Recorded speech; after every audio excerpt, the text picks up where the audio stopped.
अस्सलाम वालेकुम नाजरीन। इस एपिसोड के आगाज में हम देखेंगे दरिया नील के साहल पर बहुत से लोग कामकाज कर रहे होते हैं। सलाहुद्दीन अय्यूबी काजी फाजल के साथ वहां से गुजरते हुए आगे बढ़ते हुए कहते हैं, क्या हम पहुंच गए हैं? तो काजी फाजल कहता है, थोड़ा सा रह गया है। मैं अक्सर इससे कहता था कि इस तरबियत गाह को शहर के करीब किसी जगह मुंतकिल कर दो, लेकिन वो नहीं सुनता। तो सलाहुद्दीन अय्यूबी पूछते हैं, क्या आप शहवार से पहले भी इस फरीजे पर मामूर थे काजी फाजल? तो जवाबन काजी फाजल कहता है, पहले मैं सिकंदरिया में इब्ने हदीद के साथ मावन था, फिर मैं खलीफा साहब के हुक्म से कहरा आया। जब शहवार वजीर बना तो उसने मुझे इंशा दीवान का सरबरा मुकर्रर कर दिया। वो दिन और आज का दिन मेरा यही फरीजा है। तो सलाहुद्दीन अय्यूबी कहते हैं, हमने शाम में आपका बहुत नाम सुना है। निजी महाफल में आपकी महारतों और काबिलियत का बहुत तज़किरा होता है। आपने शहवार के साथ कई साल गुजारे हैं, आप उसे अच्छी तरह जानते हैं। उस आदमी का मसला क्या है? तो काजी फाजल कहते हैं, कहा जाता है कि इंसान को बर्बाद करने वाली दो चीजें हैं, एक इज्जत की तमन्ना और दूसरा गुर्बत का खौफ। बदकिस्मती के साथ शहवार में ये दोनों चीजें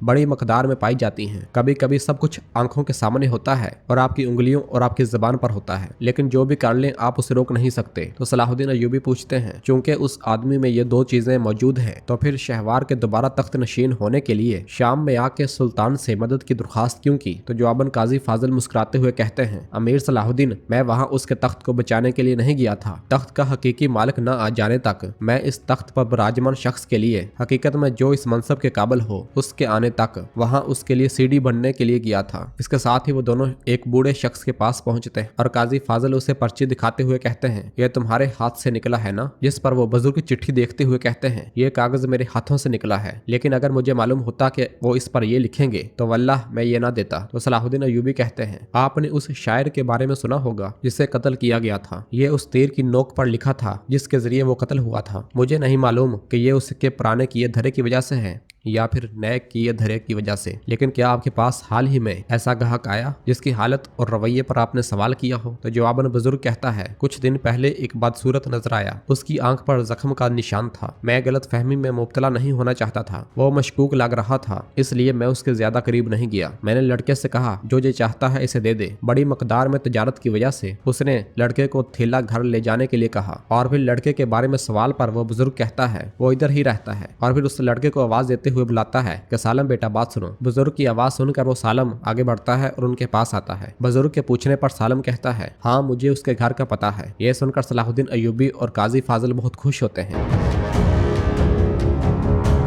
जबकि दूसरी जानब कुदस में हम देखते हैं कि जंदान में लॉर्ड जियोम कहता है, बालन ने मुझे बताया कि अगर वो अपने भाई की दरख्वास्त को पूरा कर सके और सोना उसके हकदारों तक पहुंचा दे तो फिर वो पेरिस जाएगा और कभी वापस नहीं आएगा। और मैं भी यही चाहता था, मैं बस यही चाहता था कि वो वहां वापस चला जाए जहां से वो आया था। ये सुनकर सबीला कहती है, ये बहुत ही मुज़हक्का खेज है, बहुत ही ज्यादा मुज़हक्का खेज। तो लॉर्ड जियोम कहता है, मेरे बगैर वो सोना नहीं ले सकता था, मुझे उसकी मदद करनी ही थी। मैं चाहता था कि वो चला जाए, इसलिए मैंने ऐसा किया। तो सबीला कहती है, लॉर्ड जियोम, हमने इसके बारे में कितनी बार बात की है। बालन और मेरे दरमियान जो कुछ था वो बहुत ही पुरानी कहानी है, वो सब खत्म हो चुका है। मगर लॉर्ड जियोम कहता है, मैंने आपके चेहरे पर वो तासुरात देखे हैं सबीला। जब जब बालन का जिक्र हुआ मैंने आपके चेहरे पर पुरानी यादें और परेशानियां देखी हैं। ये सुनकर सबीला कहती है, आपको गलत फहमी हुई होगी और इस गलत फहमी की वजह से आपने जो कुछ किया वो पागलपन था, बचगाना हरकत थी। तो लॉर्ड जियोम कहता है, कोई पागलपन नहीं है जो मैं तुम्हारे लिए न कर सकूं, मैं हर चीज से वाकिफ हूँ। तो सबीला उससे कहती है, लॉर्ड जियोम, मैं तुम्हें यहाँ से निकाल लूंगी, मैं अपने बाबा से दोबारा बात करूंगी और इस मसले को हल करूंगी। तो लॉर्ड जियोम कहता है, अपने आप को बेकार में मत थकाएं, मेरे बारे में फैसला हो चुका है। तो सबीला पूछती है, क्या मतलब है इसका? तो लॉर्ड जियोम कहता है, वो वाज़े तौर पर मुझे नई हुकूमत में नहीं चाहते। विलियम और लॉर्ड गाय को मौका मिल गया है, मगर सबीला कहती है, कुछ भी हो जाए मैं आपको यहाँ नहीं छोड़ूंगी और आप इसे देखेंगे।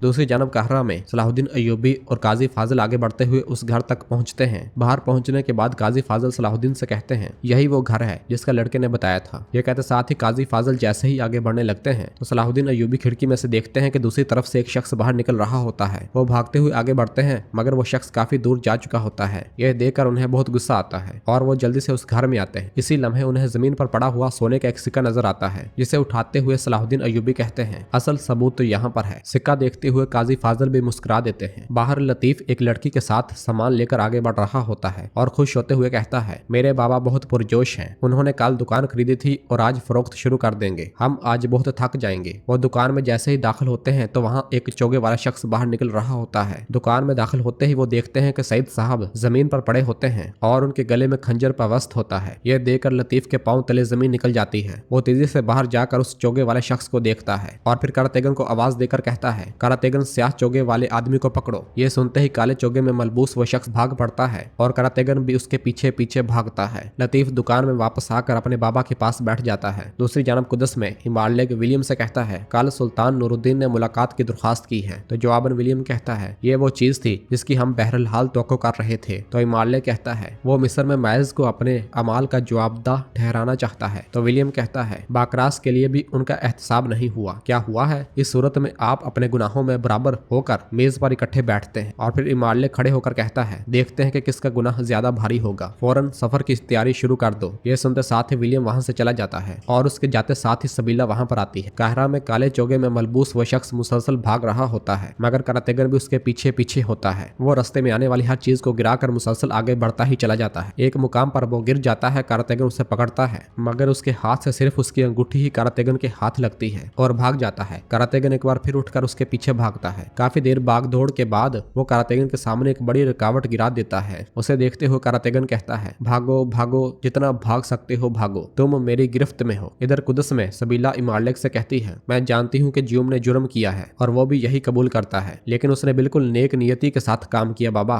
ये सुनकर इमालिक कहता है, जहन्नम का रास्ता नेक नियति के साथ हमवार किया गया है बेटी, उसे अपनी सजा पूरी करनी है और आप इसे बेहतर तौर पर कबूल करें। तो सबीला पूछती है, क्या आप मेरी बात नहीं समझ रहे बाबा? मुझे उसके सहारे की जरूरत है, क्योंकि मैं उसके बच्चे का बोझ उठाए हुए हूँ। वो आपके नवासे का बाप है। कम अज कम कैद की बजाय कुछ और सजा दी जाए। मगर इमालिक कहता है, इसका फैसला अदालत करेगी। ये सुनते साथ सबीला वहां से चली जाती है।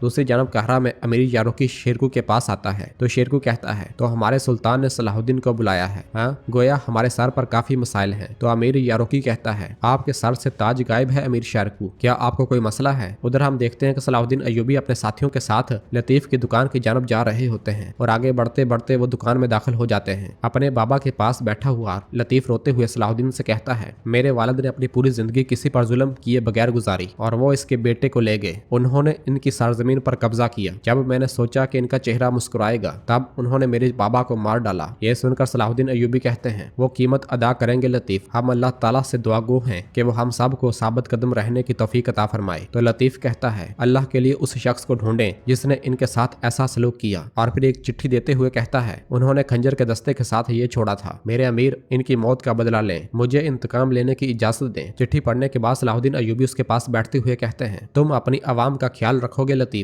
हालात इतने बुरे हैं कि हम अच्छे और बुरे में तमीज नहीं कर सकते। वो हमें मैदान जंग में घसीटने की कोशिश कर रहे हैं। जाल में मत पड़ो। उधर अमीर यारोकी शेरकू से कहता है, आप कहते हैं कि आपको डर है कि यह बढ़ जाएगा। दूसरी तरफ ये काम सलाहुद्दीन को सौंपा गया है। तो शेरकू पूछता है, इस गुफ्तगू का क्या मतलब है यारोकी? खुलकर बोलो। तो जवाबन यारोकी कहता है, मेरा ख्याल है कि आपको सलाहुद्दीन को शाम भेजना चाहिए। वो खुद सुल्तान को जवाब देगा और हम यहाँ पर मुआहिदा तय करते हैं। मैं मालूम करता हूँ कि किसने शायर को मारा था और उसका इल्जाम जंगियों पर लगा दिया। ये वो काम है जो सलाहुद्दीन सही नहीं करता अमीर शेरकू। ये मसला सलाहुद्दीन के तरीकाकार से हल नहीं हो सकता, बल्कि यारोकी के बदतरीन तरीकों से ही मुश्किल तरीके से हल होगा। तो शेरकू कहता है, जाहिर है कि अब तलवार के तेज धार दिखाए बगैर नहीं रह सकते। तो यारोकी कहता है, मुझे इजाजत दें, मुझे कातिल को पकड़कर आपके सामने फेंकने की इजाजत दें। कुछ देर सोचने के बाद शेरकू कहता है, इजाजत है। यह सुनते साथ ही यारोकी चला जाता है। उधर कुदस में लॉर्ड गाय विलियम से कहता है, बाकरास में नूरुद्दीन के हमले ने बादशाह को बहुत परेशान कर दिया है। आपको किसी तरह से बादशाह को यह एहसास दिलाना होगा कि हमें जंगियों का मुकाबला करने के लिए चातलियों की जरूरत है। इसी लम्हे इमालिक वहां पर आता है। तो लॉर्ड गाय उससे कहता है, उम्मीद है कि आप दुश्मन की चालों से महफूज होंगे। और फिर अपने बेटे से प्यार करने के बाद इमालिक वहां से रवाना हो जाता है और लॉर्ड गाय एक जानब खड़ी सबीला की जानब देखने लग जाता है, मगर सबीला गुस्से में चली जाती है और आगे बढ़ ही रही होती है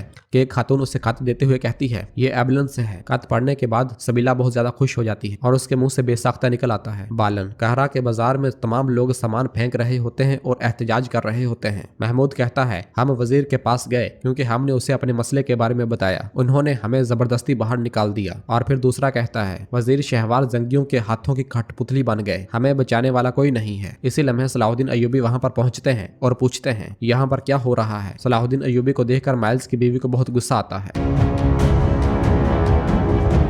और नाजरीन, इसके साथ ही एपिसोड भी खत्म करते हैं। मिलते हैं बहुत जल्द अगली एपिसोड के साथ। वीडियो को लाइक कर दें और जिन दोस्तों ने अभी तक चैनल सब्सक्राइब नहीं किया वो जल्दी से चैनल सब्सक्राइब कर दे और बेल आइकन यानी घंटी वाले निशान को भी प्रेस कर दे ताकि आने वाले एपिसोड्स आपको आसानी मिल सकें। दुआ में याद रखें। अल्लाह हाफिज।